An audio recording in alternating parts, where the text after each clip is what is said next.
So Paul wakes up in the middle of the night with a vision, or maybe he's just having a dream. But either way, he was inspired to heed the request that came into his mind or was present in that room that asked him to come to Macedonia and help. What's Paul do? He goes, right? He goes because it is his job. That's what he does. He's committed himself to the work of an evangelist for Jesus Christ. Today's sermon is about jobs and the work that we do. So Paul gets on a boat and sails to Troas, then travels to Samothrace, on to Nepalese, and then to Philippi. And as I think about his trip, I wonder who he met along the way. Certainly merchants, right, buying things here and selling them over there. Likely met men who would row him across the rivers to get from one side to another. Probably saw Roman soldiers guarding and people laboring. Most likely he engaged an innkeeper or a shopkeeper to buy some food. Maybe his sandals broke and he went to a cobbler. Or his bag broke open and he went to a tent maker. There were workers in the field harvesting grapes and grain and fruit. And finally he arrives at the river there outside of Philippi. And he encounters people worshiping God, right? All sorts of God, the gods of the Jews, the gods of the trees, the gods of the rivers, the gods of the rocks, all gathering there on a day set apart to worship their gods. The impulse behind pagan practices reflects a deep, hardwired intuition that there is a living force woven into the very fabric of creation. And if so, then a force worthy of acknowledging and indeed worshiping in gratitude for being allowed to live within the vitality of this creation, the rocks and the trees and the rivers.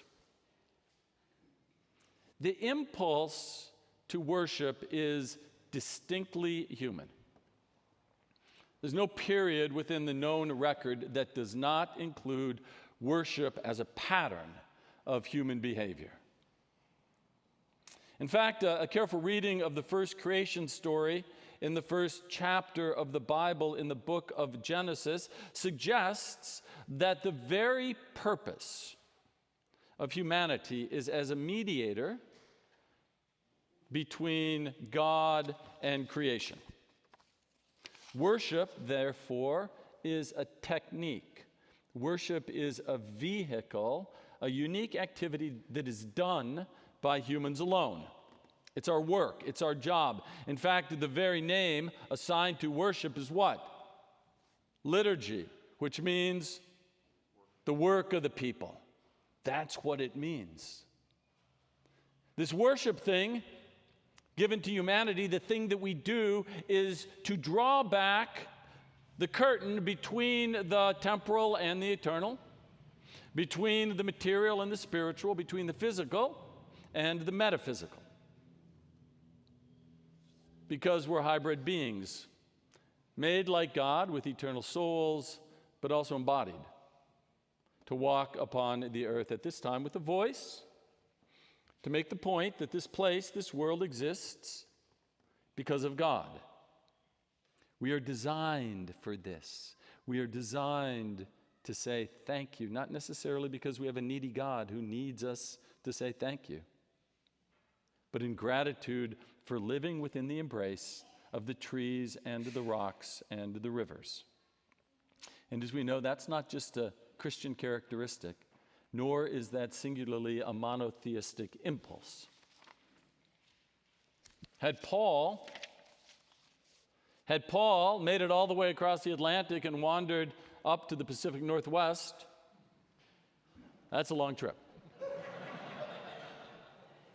He would have met the Coast Sahelish nation, whose work each summer was harvesting the returning salmon.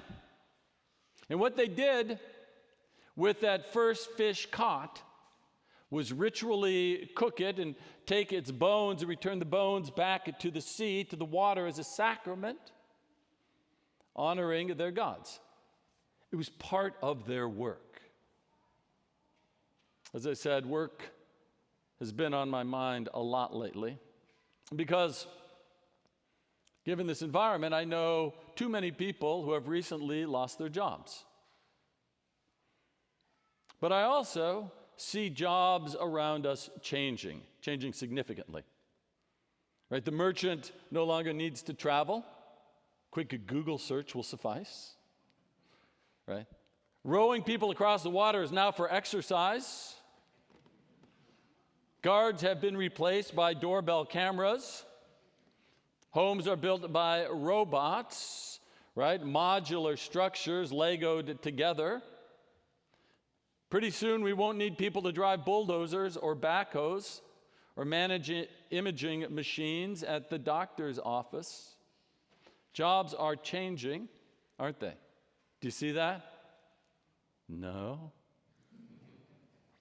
Jobs are changing, particularly as technology accelerates around the synthesis of generative artificial intelligence and synthetic biology and quantum computing. You knew I was going to go there, didn't you? You saw that coming.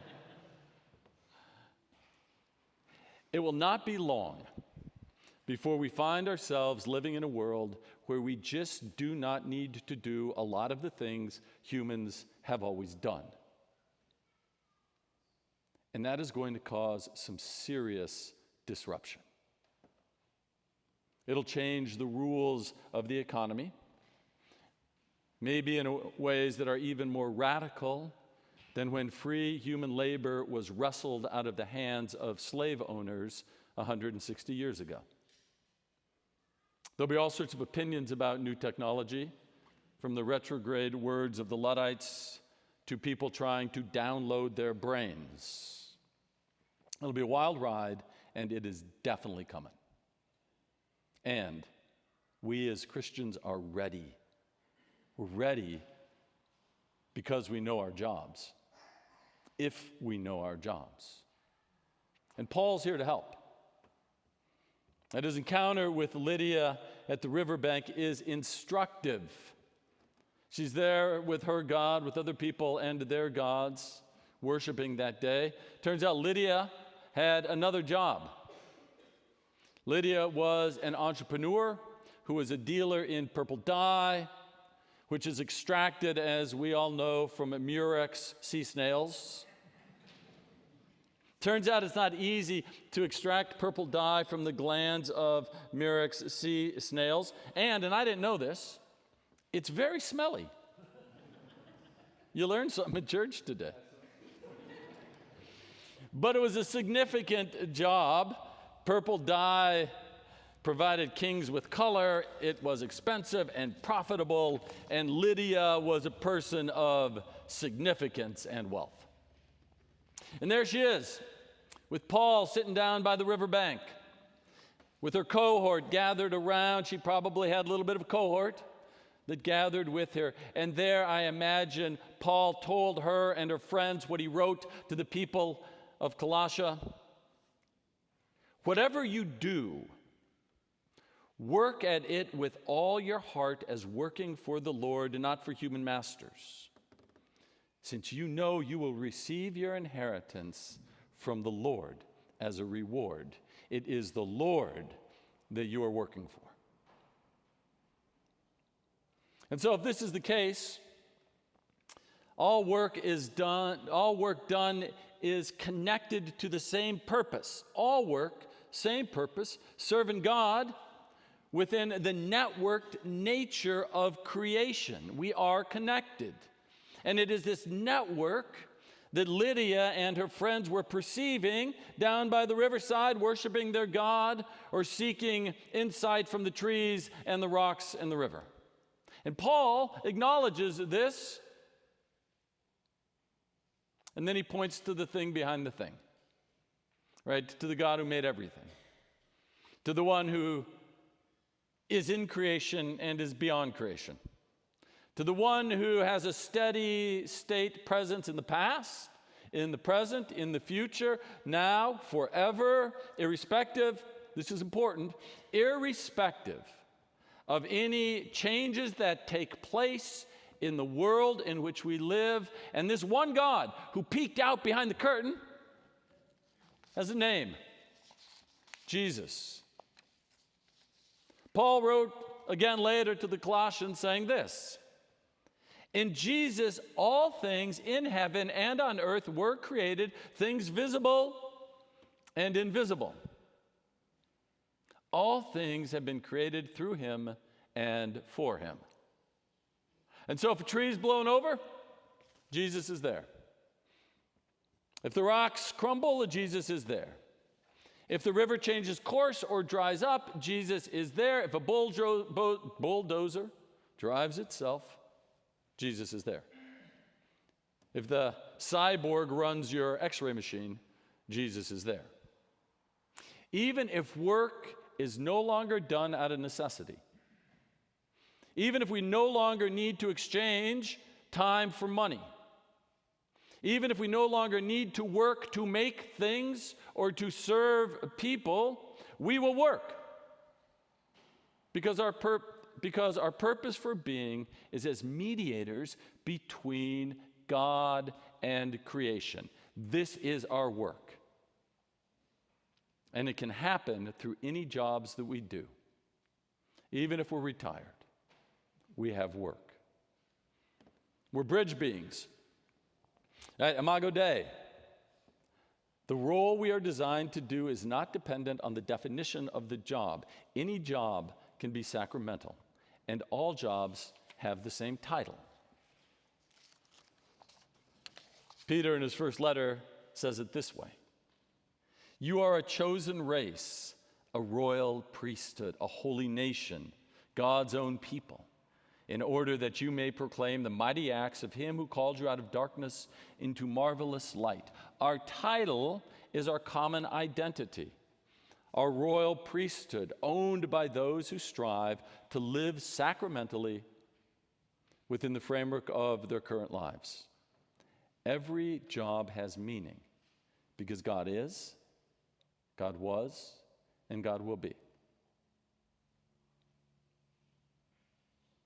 There's a guy a long time ago, 17th century, in France, living in a monastery. His name was Lawrence.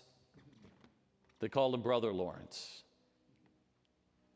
And Brother Lawrence spent most of his time in the monastery kitchen. In fact, almost his entire life was spent in the monastery kitchen. And you know how much he got paid for that? Oh, come on, give me a guess. 0. Anyway, he was there performing the mundane tasks of cooking and cleaning. And this wasn't fancy cooking, like this is porridge, day in and day out. Not a great dinner. Anyway, after he died, they found that he had a journal that he kept. And it was full of theological writings that reflected his belief that every task, no matter how humble, could be a place where we find communion with God. And he taught that we can meet God in the midst of our work if we engage it with intention, if we seek to do it really well, and in doing it well, doing it out of love for God. His most famous line came from his book, The Practice of the Presence of God, where he wrote this: the time of work does not with me differ from the time of prayer. And in the noise and clatter of my kitchen, I possess God in as great tranquility as if I were upon my knees at the Blessed Sacrament. See, Brother Lawrence reminds us that the sacred is not reserved for the sanctuary, but it's found at the sink, the stove, the broom, whenever our heart is turned towards God. Right? And yet, for whatever reason, it seems that the sacred has been expunged from our culture. Maybe because we've sought to monetize everything. Maybe because we think we're in control of everything around us. Maybe we think we can see everything that is and touch everything that is, and there's nothing beyond what is right in front of us. Maybe because we've forgotten that we are eternal souls, woven into a common tapestry by a loving God. This is what I maintain. I maintain that deep within our bones, we know better. We know that we're made in the image and likeness of God to be the voice that transcends creation, that names this perpetual encounter, this perpetual dance that we have with the divine. That's our work. That's our destiny. And it cannot be taken away from us because it is not defined by the jobs that we do. It is who we are. We're made to worship. It's our work. So the invitation then is to do the job, our job, whatever that job may be, as an act of sacramental living. Knowing that we were set in this world to give voice, whether in word or deed, to a creation fully infused by a personal God with a name, Jesus.